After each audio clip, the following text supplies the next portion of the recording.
The 2018 Winter Olympics will be held in Pyeongchang, South Korea, next month, and the Games are slated to take place between February 9 and 25. It's already been announced that North and South Korean athletes intend to come together during the opening ceremony. But that doesn't mean that tensions between the democratic South and totalitarian North have died down. In anticipation of the Winter Games, NBC News decided to do some on-the-scene reporting, but it wasn't in South Korea. Instead, it was in Pyongyang, North Korea's capital. NBC sent Lester Holt to the reclusive state that has previously threatened to make the U.S. suffer the greatest pain it has ever experienced in its history. Holt reported from a few different areas. The one that drew the most criticism had North Koreans skiing in the background as he offered his commentary. Holt said, "We arrived in North Korea on Saturday. We flew the North Korean state airline. It's about an hour-and-a-half flight from Beijing. They even make an announcement in flight when you've crossed the border into North Korea. We quickly passed through immigration, went through a very lengthy and very detailed customs inspection of not only our equipment, but our personal items, down to the novels we were reading. Even in one case, a toothbrush of our crew members. That's all pretty standard for North Korea." It was Holt's next comments that generated significant backfire. "We have been treated with respect here. We have been invited and are guests of the Ministry of Foreign Affairs," Holt said.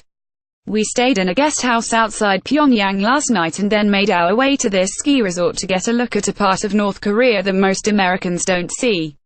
And certainly a part they would like us to see." The comments flooded in. Pro tip for @Lester Holt NBC: when everyone is wearing matching jackets, it is a staged event.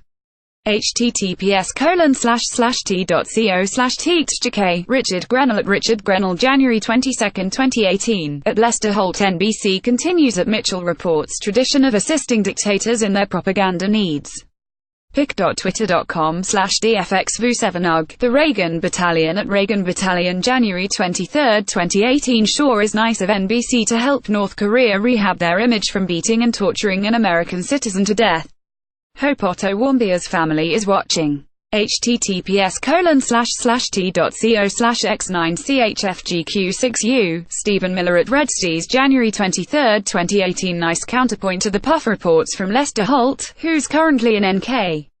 And lest we forget, the list of attacks against U.S. ROK personnel, facilities and targets is almost endless. Remember the Pueblo Incident 1968, Blue House Raid 1968, downing of USNEC 121 1969. Nate Hale @Nate Hale January 23, 2018. There are a few things Holt might not learn when he's in North Korea. If one person in a family is found guilty of a crime, they purge 3 generations of the family and send them all to a prison camp, according to the Telegraph. In addition, whether you're in a prison camp or not, the chances of you having to participate in forced labor are incredibly high, according to Human Rights Watch.